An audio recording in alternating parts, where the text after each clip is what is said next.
Welcome, everyone. Thank you so much for coming. We have some hopefully very useful information for you today. And Jennifer is going to start us off by telling a little bit about uh, the program that's supporting this effort and what our purpose is behind it. Then I'll be talking a little bit about differentiating between some of the USDA programs for risk management that are available for producers. And then we have Charlie Messenger from Crop Growers, uh, which is an insurance company. He deals with PRF and many of the other RMA crop insurance products. And hopefully we'll be able to answer any questions you have about this particular program and let you know what we're working on for outreach to make sure farmers have access to this information. I'll turn it over to Jennifer. Thank you so much. My name is Jennifer Byrne. I'm the district manager of the White River Natural Resource Conservation District. We have a grant through the Northeast Extension Risk Management Education Program. And through that grant, we have brought on Jake Jacobs onto our team as our risk management specialist and farm team facilitator. We have plans to do continued education around risk management programs for farmers in Vermont. Currently, there's very, very few farmers who access these programs through RMA, the Risk Management Agency, which is one of the agencies of the Department of Ag. So our intent is to utilize our farm team infrastructure to give farmers this critical support, administrative support, to make it feasible for them to explore the many insurance options that are available to them. So to that end, we bring you this webinar on specifically the Pasture, Rangeland, Forage Protection Program, and we'll touch on a few others as well. I think that's all, Jake. I'll hand it back to you. Thanks, Jennifer. I'm just going to give you a little bit of information on more generic nature before we get right into the teeth of PRF. I'm Jake Jacobs. As Jennifer said, I'm working with White River NRCD, and part of my role there is to facilitate some outreach related to risk management and crop insurance. It does not make a difference to our programs at all if a farmer has crop insurance or not. But it's a great concern to us if they could use it and take advantage of it and the program would help their business, but they just don't know how to access it and they don't know about the programs available to them. So we're working to just make sure that people are familiar with what's available. I'm going to go ahead and share my screen, and let's go ahead and give you just a little bit of background information on crop insurance. If you could just give me a couple people thumbs up, can you see my full slide?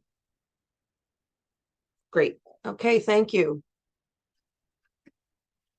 So I hate it when I go to sessions and all they do is read the slides, but that's kind of what I'm doing. This is a quick overview, and I apologize. I'll try to insert the end, so it's not all reading. USDA actually has quite a few programs to help farmers, ranchers, communities, and businesses if they, in fact, are impacted by some kind of a natural disaster event. FSA administers disaster assistance programs, and those provide some level of financial assistance following a natural disaster. The Risk Management Agency is a sister organization in USDA, but people are far less familiar with it because they're not doing as many localized programs. They're the ones who administer the federal crop insurance programs. Typically, these crop insurance programs are federally subsidized, and the policies usually cover larger levels of losses and a broader array of perils. So in the chat, go ahead and just type in the town where your nearest FSA office is located. With the slides up, I can't see it, but go ahead and enter that. And Jennifer's just going to let us know some of the towns. Okay, St. Albans, Newport, Middlebury, St. Johnsbury, Newport, Colchester, White River Junction. Okay, that's You good? great. So now comes the trick question. Now enter in the chat where your nearest RMA office is located.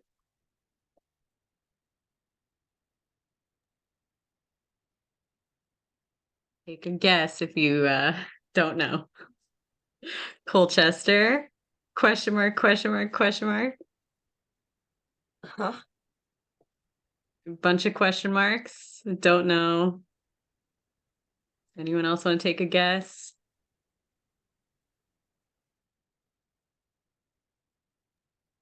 Okay. Are you ready for the answer? Your closest RMA office is in Raleigh, North Carolina. For most people, that's not on their way when they're doing other errands in town.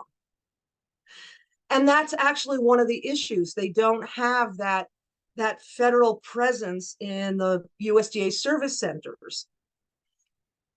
Crop insurance is one of those programs that's a partnership between USDA and private insurance companies. The agents are federally licensed. They have to be licensed in order to sell and service these products. But you would have to go to somebody who's a licensed agent who's locally servicing those policies. And these are some of the programs. And this tends to surprise a lot of farmers in particular. They don't know that there are so many options available to them. I'll just give you a second, just take a scan down the list.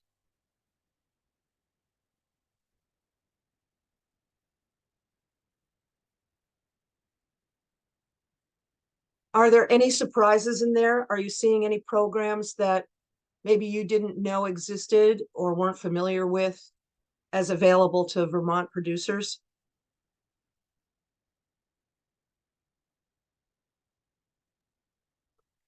Feel free And to if you call, look at the type in the chat. If you look at the list on the left side, the RMA programs, today we're going to be focusing on the third one down, Pasture, Rangeland, and Forage. And Charlie will give you some of the details on that and kind of walk us through how they come up with an estimate. We're planning in the winter time before the March 15th enrollment deadline to have another session that will cover whole farm revenue protection and micro farm insurance. But there are a host of other programs that are available to Vermont producers. One of the things that we have as a tool that may be useful to you is a chart that you can get from going to the White River NRCD website. And this lists all the programs that you just saw on the previous slide. But it lists the program in the left. It lets you know the sales closing deadline, a very short description of the program, and the crops or commodities that are covered.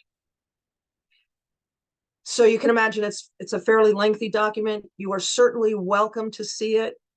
I get feedback from personnel in FSA and also in RMA to make sure that the information is accurate when it comes out in the fall. And a farmer doesn't necessarily want all of that information. I understand that. But it's great when you're talking to producers, if you know what some of their choices are, to help guide them in the direction of getting information. If you go to the website, there's also a fact sheet on what to expect from a crop insurance agent, because many farmers in Vermont have never worked with a crop insurance agent. So it tells you a little bit about what their tasks are. And on the second sheet of this, it's a front back document if you print it out. On the other side, are step-by-step instructions on how to generate a list of agents that are available to you for whatever area you want to designate. It's going to tell you how to get onto the RMA website to find the agent locator, and then go step by step on how to generate a list of the agents available to you. Here is part of the experience. Just a few farmers have reported a little frustration when navigating that RMA website. Don't be discouraged. What we have found is that in order for anyone in the RMA system to deal with claims, adjustments, as well as sales and service, they have to be licensed agents. So what they end up doing is including all of those people on that list. When you generate a list for the state of Vermont, you'll probably come up with 60 to 80 names. Some are repeats, but the fact is that if you see a name from somebody in Idaho or Tennessee, they're probably not going to be someone who's going to sell and service insurance contracts in Vermont. But we do have some excellent agents who are helping farmers navigate that and give them quotes and service their contracts. Another thing that I suggest to farmers is if you have a neighbor who is already working with a crop insurance agent or another producer who's maybe doing the same farming that you are with the same commodities, ask who they're using and are they satisfied, because you may be able to get a personal referral that gives you a little more confidence in the contact that you make. For anybody who's in this meeting, if you're a licensed crop insurance agent, I'm just going to ask you to put your contact information in the chat.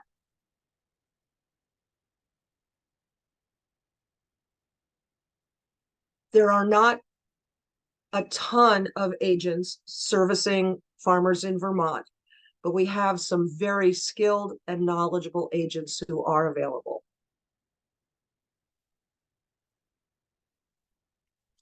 And, hopefully you'll make a good contact. Over 85% of the corn that's grown in our state is covered by insurance. Apples are also covered to a very high level, but a lot of producers don't know that there are many other options available to them. Crop insurance, to me, and I think for most people, is the kind of thing you have and you hope you never have to use it. But when something happens and you really have suffered an extreme loss, it's something that you really want to have on your side so that an indemnity may, in fact, make the difference between the disaster putting you out of business or keeping you going. This is the contact information. I'll leave this up for just a few minutes. If you go to the White River NRCD website, you'll find access to the information.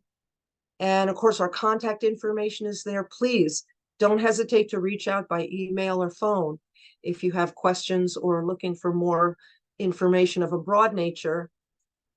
And you would certainly get any detailed information you need from the crop insurance agents.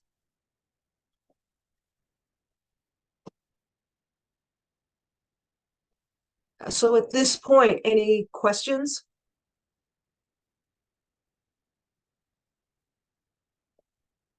Okay, I'm going to pass this along. Charlie and I have known each other for some time. He has been a crop insurance agent for going on 7 years now. He knows a lot about the policies, far more detail for doing the estimates and helping a farmer make some decisions about the products and levels of insurance that they may want or need.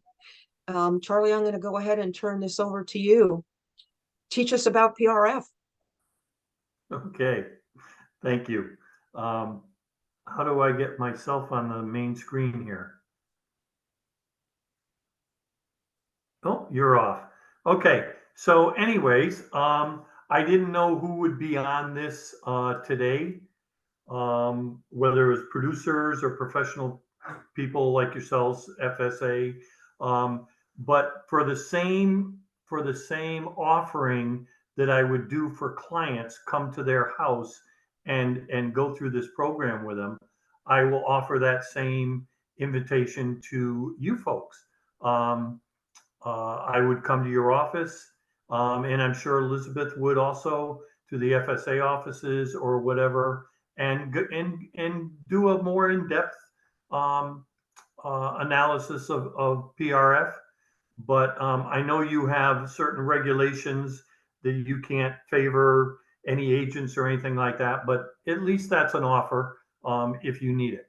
So I am going to share my screen. And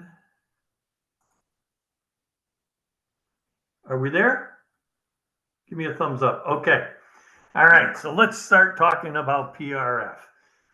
Pasture, range, and forage. It's being used a lot more recently than it has in the past. And they've made improvements to the program. And maybe that's why it's being used more. Starting with what is PRF? So PRF is a risk management plan that ensures against a single peril incident, a deviation below historical rainfall on an all area basis referred to this grid. It's not a actual production. It's not based on actual production. So what that is basically saying is that it's all about rainfall, and they're trying to replenish the water tables at certain times that you will need it, and protect those water tables. Um, it's a little weird that it's not done on production of hay. But you know, people a lot smarter than me figured this thing out, and it's on rainfall. So what's that rainfall? What's it saying? It's saying that if you, over a 2-month period, get an average every single year of say 10 inches of rain during those two months, and you have a 90% program, your trigger point would be 9 inches of rain. Anything below 9 inches of rain would trigger an indemnity payment for you. Now, how much is that indemnity payment? It depends on how far you fall below that 9 inches of rain. So we'll get into that a little more as we go along. But you really have to wrap your head around that it's not production based. It's all 100% based on rainfall. Some of the benefits, it allows you to offset below normal hay production. It allows you to offset less than desirable grazing opportunities. And we will get into grazing and haying, the difference in a little bit. Regardless of your hay production, it doesn't matter if you have a good hay production, you could still get an indemnity because it's all done on rainfall. There's no loss adjustment. There won't be any adjusters that are coming out to your farm and measuring your bunks or measuring your feed. Once again, it's on the rain production, and that's all done by I forget the NAPP, or we'll get to that soon. It's highly subsidized. It will go a 90% program will be subsidized, I think 51%. So that's a good thing. And this is what I really like about this program. Unlike the corn or soybean program, you get to determine how many acres you want. Say you have 1,200 acres of corn, you have to do all 1,200 acres of corn if you have a corn policy. In this policy, you can do as much or as little as you want. You could do all 1,200 acres, or you could do 100 acres. And we have clients that are unsure. They want to get their feet wet. They want to see what the program's about. And they say, well, let's just do 100 or 200 acres. And they might have 1,500 acres of hay. So that's a big difference between this program and the corn and soybean programs. So there's some key components. You can insure both hay or grazing. So it can be a dairy farm that is chopping all their hay, or baling it, or it can be a beef farm, or a goat farm, or whoever grazes sheep. So that's a great option to have. I see a chat. I need to step. Okay. It also has what is called a production factor. So RMA comes out with a value, and we'll go through this a little more in depth later. A value of what your product is worth, what your hay is worth. And if you think it's worth more, you can raise that production factor. If you want to lower your cost in per acre, you can lower that production factor. But just remember, everything that's raised or lowered is also raised and lowered in an indemnity payment. That's the way insurance works. It's done by grids, and grids are an area-based program, and it's in our area, it's about 17 miles by 17 miles. So it's a pretty good area, but there can be many grids in even a county like Orange County or Addison County. There can be 2 or 3 grids in those counties, and it all depends on where your farm falls in those grids. And it's done by interval sections. In other words, you need to insure on a 2-month interval. So just quickly, if you were to pick 2 months, you might pick January, February, or you might pick June, July. So it's not done on one single month. You have to pick 2 at a time. Oh, there it is, NOAA. So that is where all the information is coming from. They have weather stations, maybe 4 or 5, 3 to 5, working in your grid, and that's where they collect the data. One thing that is that can be misinterpreted is you take a summer like this summer, where July, August, September, there was so much rain, and producers are thinking, wow, why would I want it this summer? Well, this is a whole year program, and these records go back to, I think, 1944 or 46. So the amount of rain that we got this summer is so minute compared to all the averages of all the way back to into the 40s. Now, if we were to have this type of rain for 10 summers in a row, okay, now the grids, or the statistics might change quite a bit. But for 1 year, it's really not going to change a lot, and it's because of such a large base that they're pulling this information from. So some more. Okay, so now let's get into the key components, the haying and grazing. You can pick one or the other, or you can pick both. Say you have 100 acres that you hay, and you also have some beef cattle that you graze on a certain area. Well, you can pick both of those, but you have to specify the fields. Yeah, let's see. So it's right there. You can insure both. Just pick one. Grower is not required to insure 100% of each one of those crops. And that's what I said earlier. You do not need to do all your acreage. It's up to you how much you do. So long as this acreage was planted prior to July 1st, the previous year. So there's got to be some type of establishment there.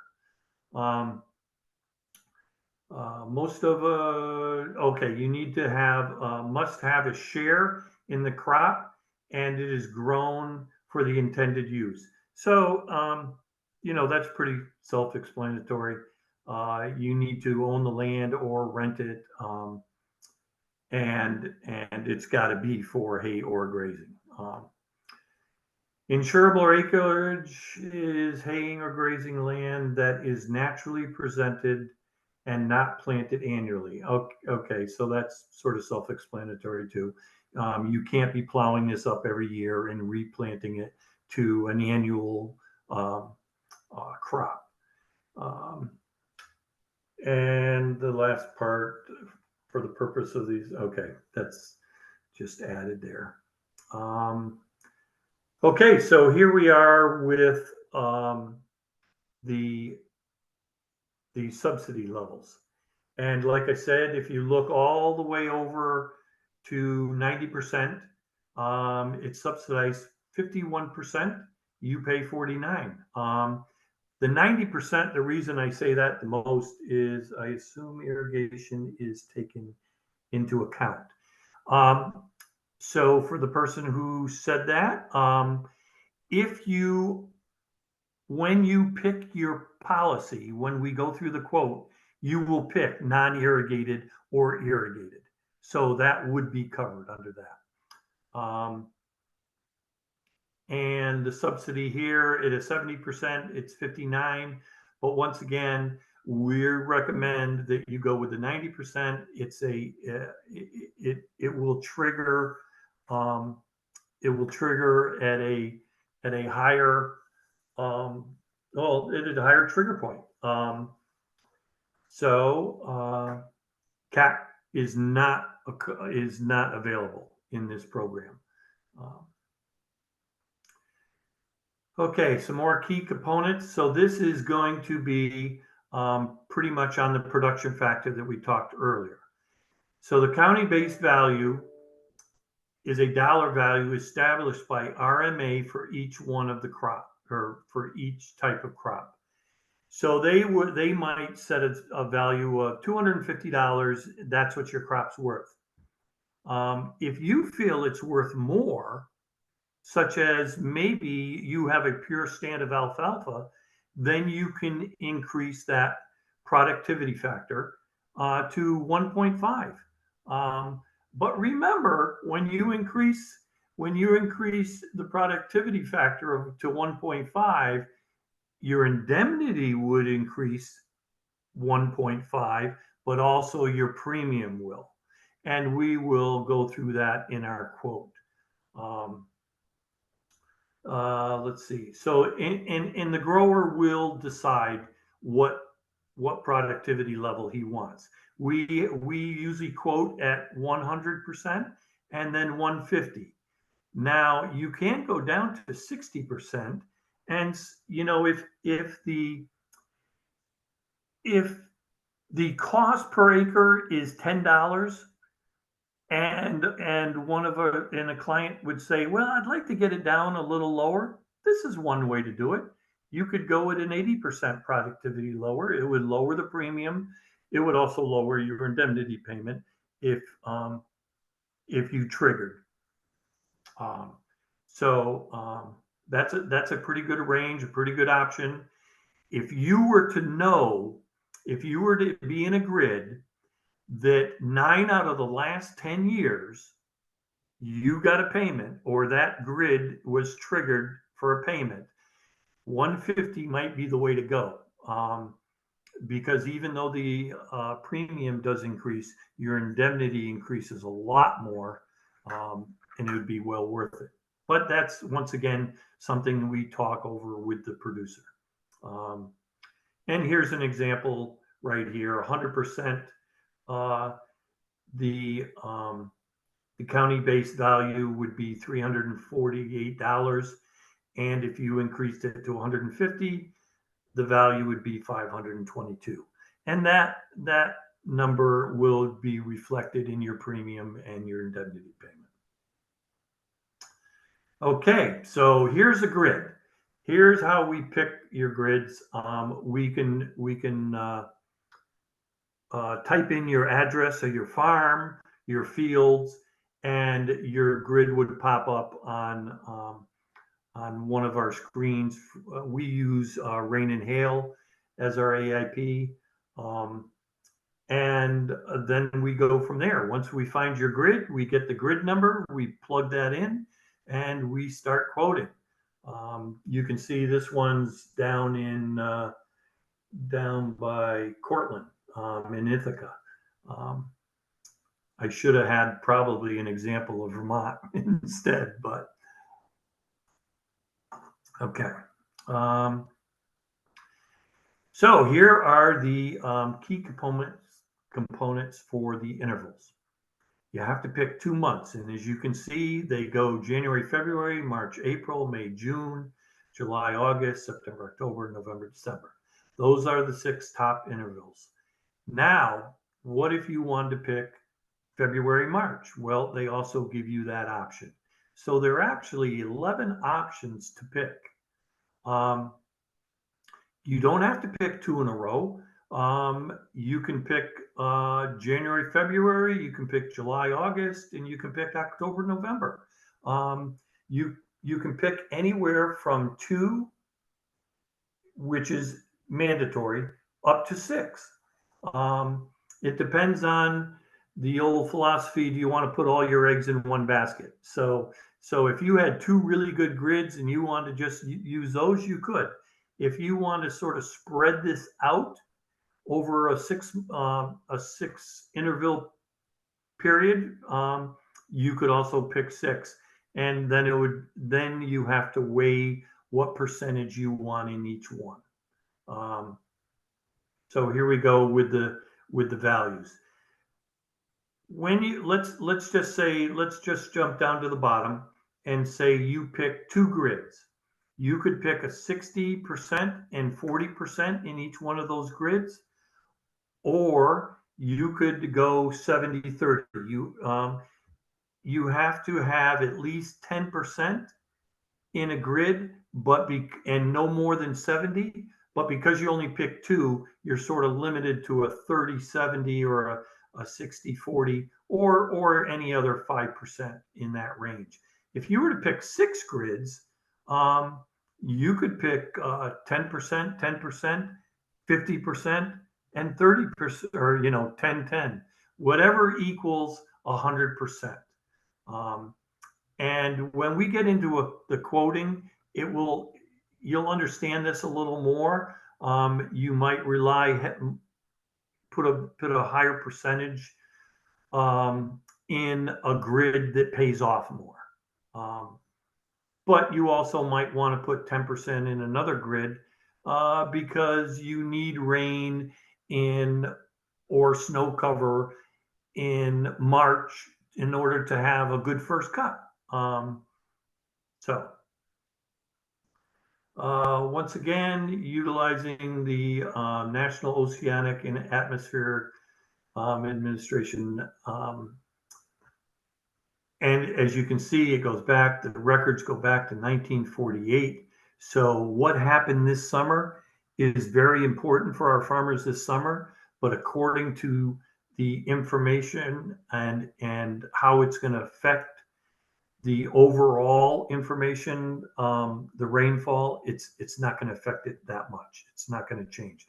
So because I can sit down with a farmer today and I know their first question is, why would I need rain insurance this summer? Well, and is it going to change that much for next year? So why should I, do a policy for next year if it's going to affect it that much? It's not.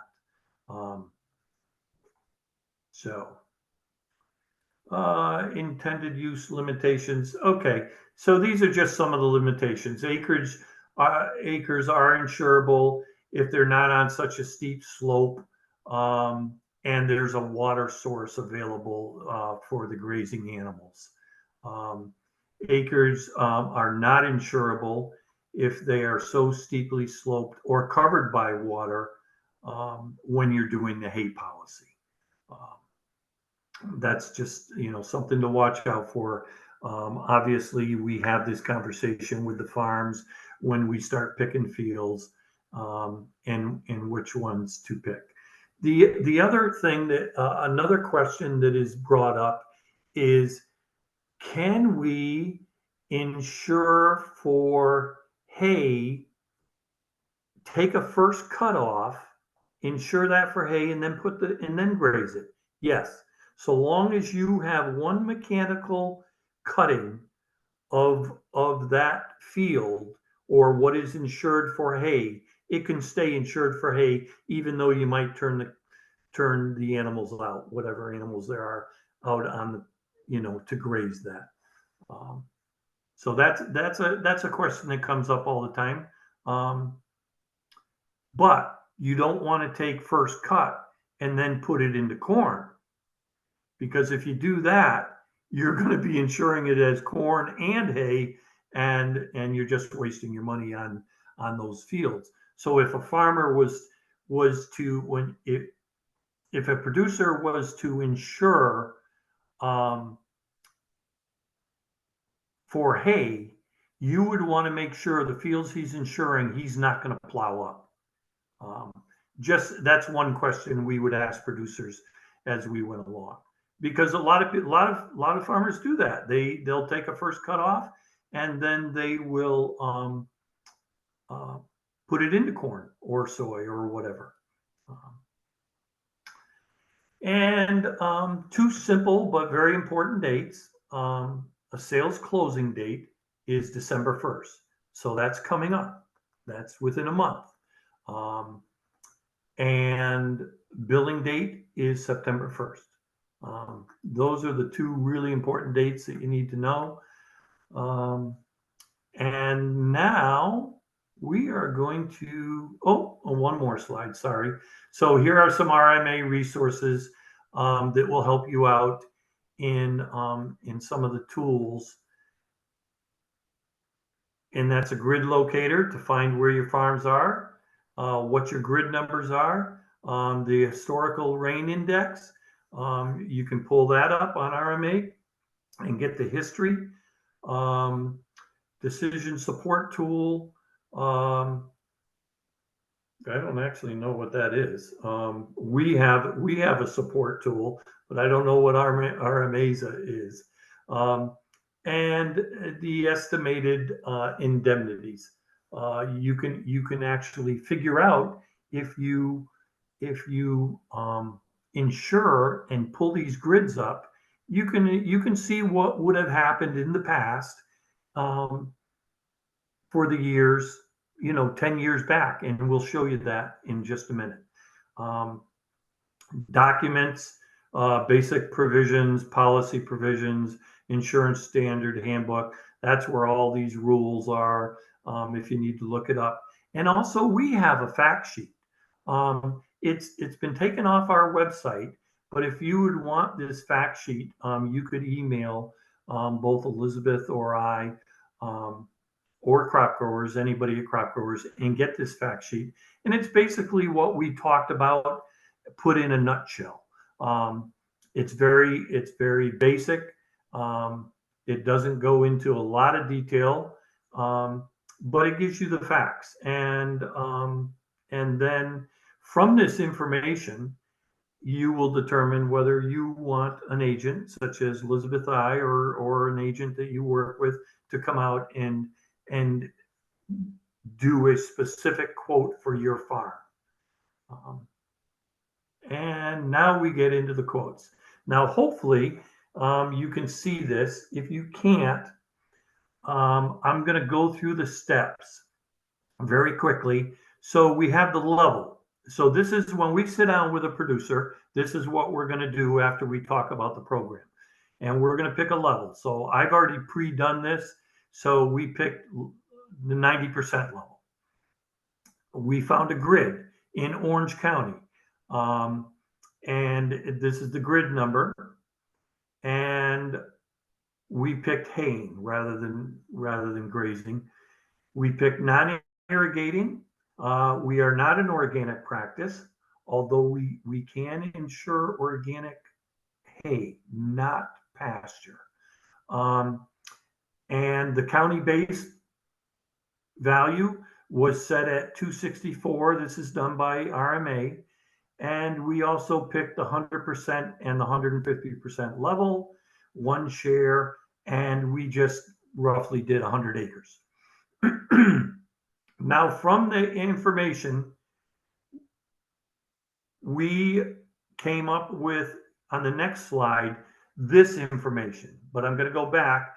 And so from the information that we're going to come to, I picked the best grids or the best intervals for this grid or this producer would be, I would put 40% into February, March. I'd put 35 into April and May, and I'd put 25% into August and September. Okay. And here and over here on the right-hand side is if you had a productivity of 100% and 150%, here's your total premium and the producer premium. So as you can see, the producer premium for 100% is $1,223. And all you do is multiply it times 1.5, and your producer premium would be $1,836. And that is for the 100 acres. Per acre, if you wanted to see that, it would be $1,223 and $1,835. So once you put that information in, here's what populates. And over here, you'd have the indemnity, the premium, the net indemnity, loss ratio, and years that it is paid out. And this is what we sit and each producer is different, and they will pick this with us, the percentages. And as you can see, January, February paid out 6 times. This one paid out 7, 7, 6. This one, August and September, paid out over the last 10 years. It paid out 8 years. So this is one way of picking the intervals. The other is the loss ratio. You look at these loss ratios, and 365 that's a big loss ratio. Insurance companies like it to stay at 100% or 1-to-1. If you're in 365, that's paying out quite a bit. And if you look down here, September, October, it's 104, so that's one of the lower ones, along with November, December. So you can also look at the net indemnity. Okay, what am I going to get back? And you can take all 3 of these, net indemnity, loss ratio, years paid, and figure out what intervals you're going to pick and how you're going to weight them. And that's what I already did by picking the 40%. And by doing that, I plugged it in, and these are the statistics, the numbers that it spit out. Now, I just want to show you for 2023, you're saying, well, we're not going to get anything back in 2023. Look at the May, June, July, August, June, July, August.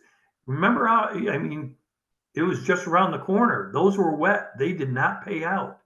But April and May and all these other 4 months did pay out over the winter because maybe we didn't get the rainfall or the snowfall that we were supposed to get. Snowfall is important. Snowfall melts and replenishes the water table. So that's why this program goes into the winter months. And sometimes your best intervals are in the winter. Now there's nothing here because we haven't got to those months. The statistics haven't come out yet. But you would have paid $1,223 in premium for this policy, and you would have already got back $3,850. And that's because of these intervals right here, even though you got nothing, all summer long. But now here's the history. If you pick the intervals that I picked, and these numbers will change if you change the percentage or the intervals, but because these are the ones I picked, this is the history of what would have happened over the last 10 years. And you can see that your net indemnity, is pretty good, all but 2018. I can't remember what happened in 2018, but I'm guessing it was a wet year. And if you were in this program for the last 10 years, your running total would have been net $26,000. That doesn't sound like much, but it's only 100 acres. You got to remember, this program was built for basically the Midwest, where they have thousands and thousands of acres on a ranch. So when you start multiplying that number, maybe they're insuring, 10,000 acres.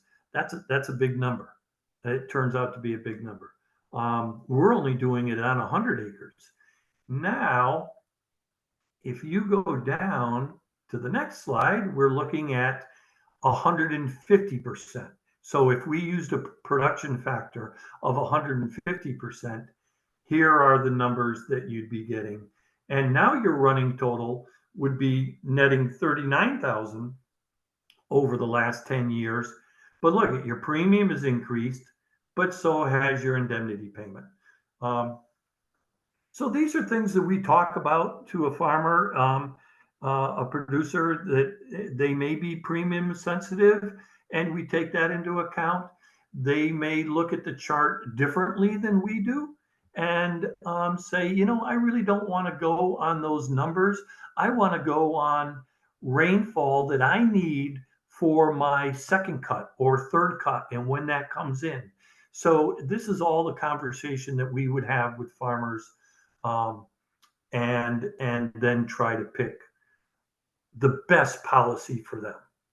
And once again, crop growers, we're not paid on commission, so we're not going to try to force up any type of premium. We want those producers to get in what they're comfortable, the policy that they're comfortable in, and what's best for them.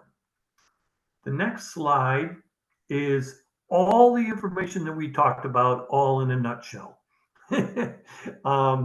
Elizabeth told me I could knock off quote 2 and quote 3 and just go to this, but so we're not going to go through this all that much, but you can see all the intervals are here, what it would cost at a 100% production factor or a 150 productivity factor, excuse me. And then here are the 10 years that we just looked at, and the loss ratios and the running totals. This is on 100% productivity factor. Now, if you were to want to understand this better, whether it's a producer or an FSA officer, once again, we would be more than happy to come out and actually go through this. I can't do this quote live because every time I do, it kicks me out of the our seminar. So because that's what happened when we practiced it. But it is interesting when you start changing the numbers here and the different weights on what happens.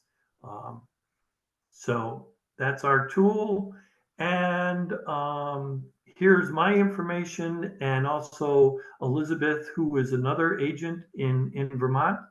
I basically am up in Derby and go down 91, and anything to the right or left of 91 is pretty much my area. Elizabeth pretty much takes care of, and some in New Hampshire also, the counties that border Vermont. And Elizabeth takes care of the western part and also New York. Are there any provisions for discounted premium?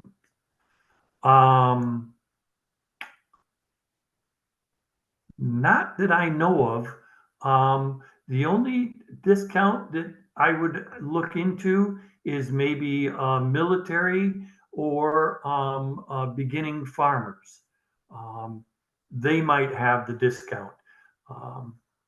And I'm sorry, I don't have that answer for you,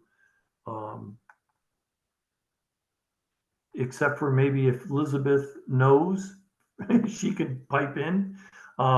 But usually beginning farmers, within the first 5 years, they usually get discounts. But I can also look into that and get back to whoever brought that up in the chat. So that's our information. And pretty much that is my presentation. If I go on any longer, I can put you to sleep with crop insurance if you like, but that will do it. So I think we're going to go back to you, Jake. Is that it? Great, thank you, Charlie. I'm wondering, Elizabeth, if you are able to unmute, and did you want to share anything?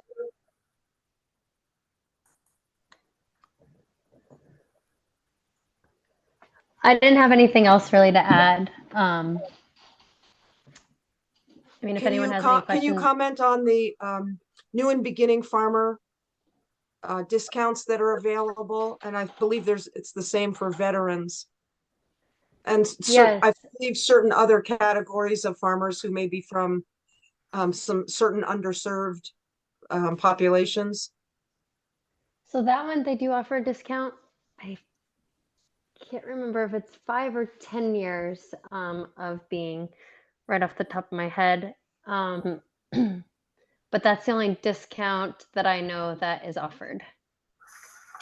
The only other thing that I would add, excuse me, is they must be conservation compliant in order to get the subsidies, and that's pretty much with any government program.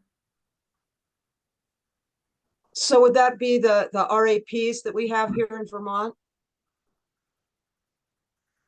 The what?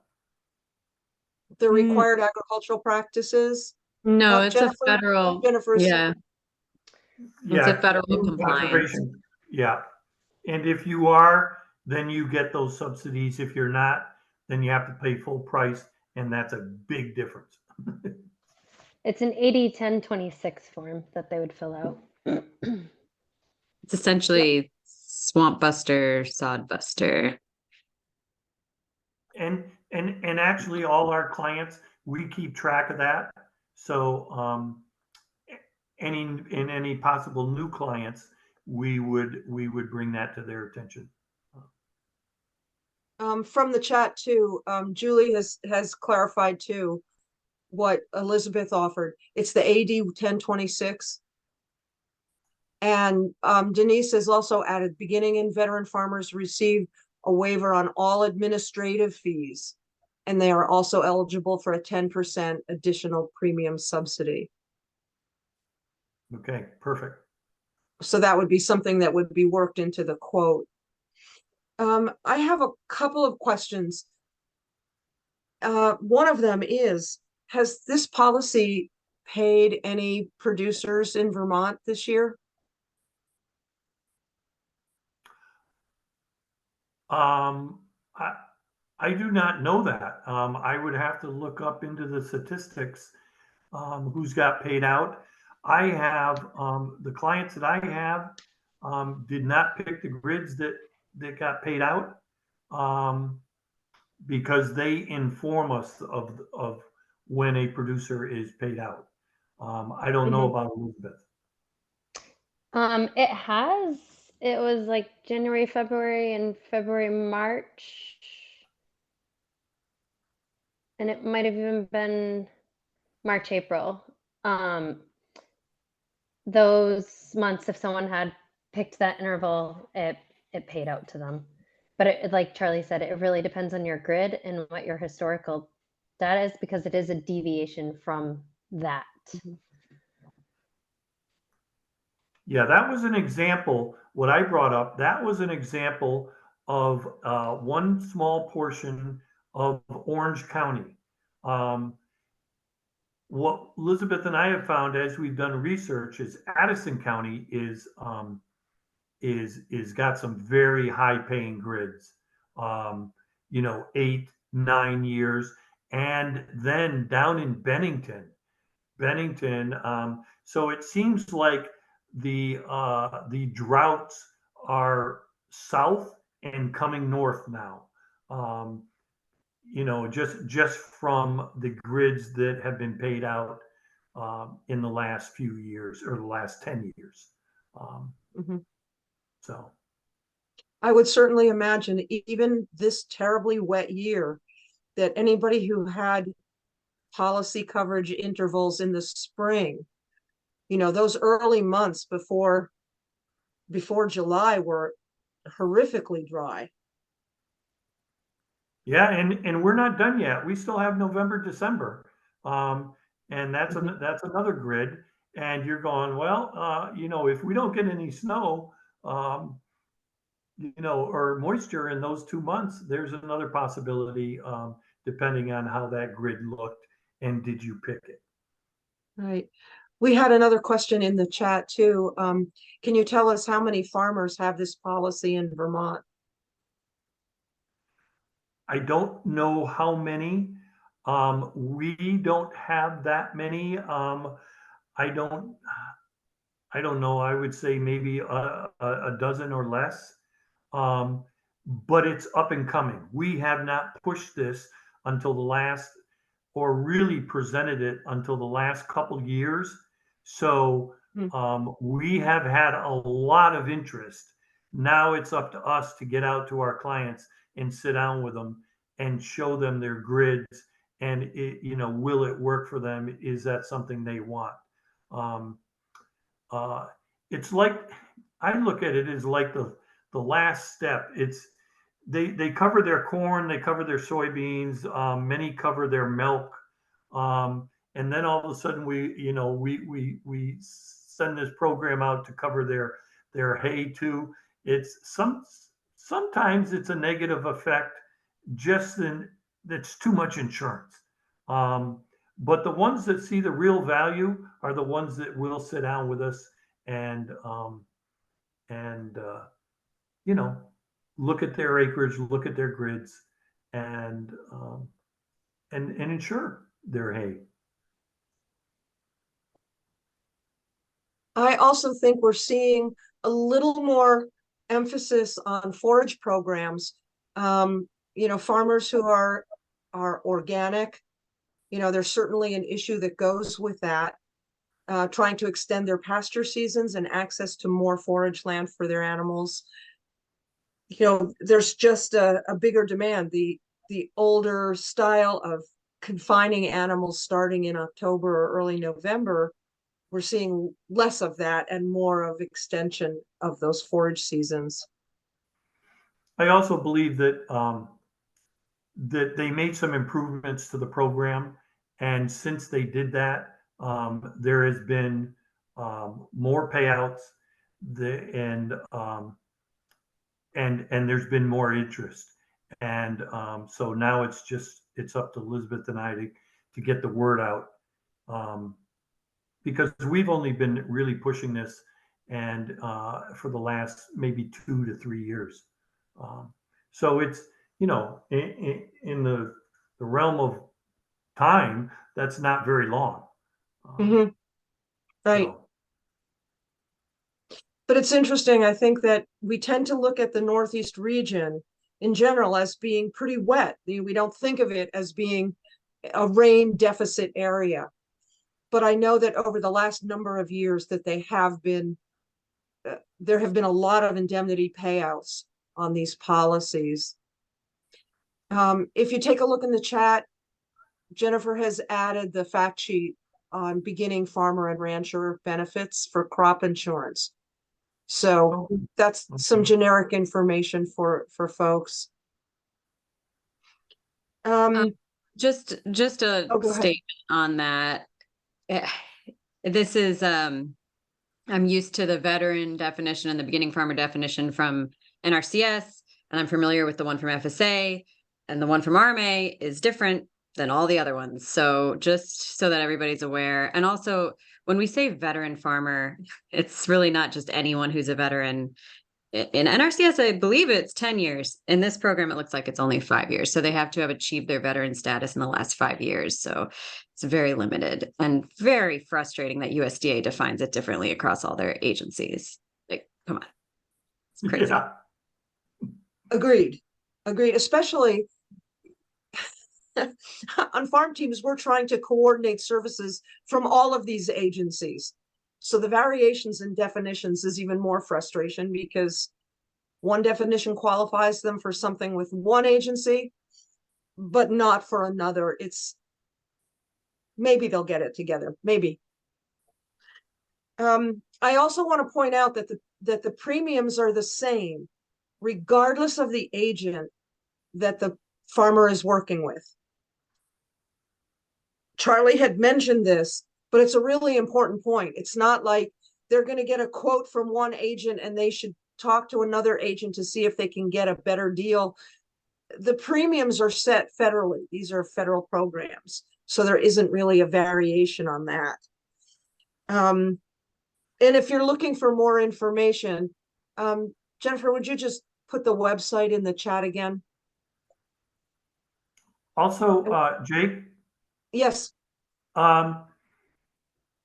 if you have a policy with an agent, you can also sign up for this PRF policy with another agent. So you don't have to stay with the same agent. I just wanted to let you know, like if you've been doing your corn policy with somebody and another agent comes in and the corn agent has not shown you this, you can use that other agent for PRF. Right. It gets confusing with two agents and two AIPs, but it is possible, and it has been done.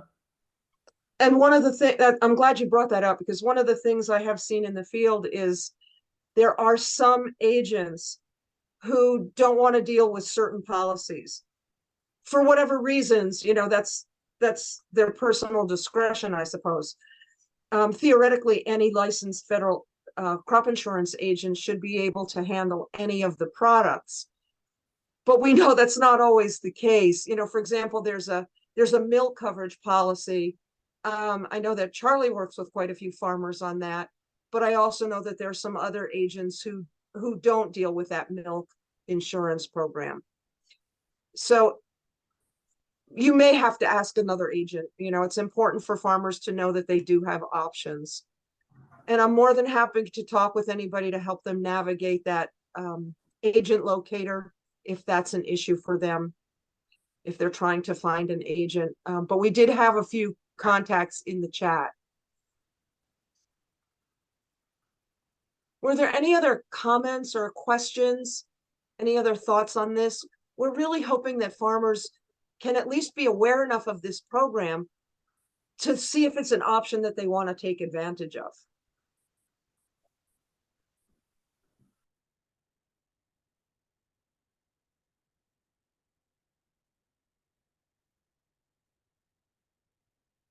Okay, without anything in addition, I have never heard anybody complain when they get a few minutes back in their schedule. I know we had it scheduled till 1 because we didn't know what kind of discussion there would be. Please share this. Please get on the website, pull down the chart so that as you're dealing directly with farmers, you have the information, you know the various risk management programs, and you know what's available to them, so you can head them in the right direction. Great. Thank you all for coming. We really appreciate it. Thank you so much. Thank you, Charles.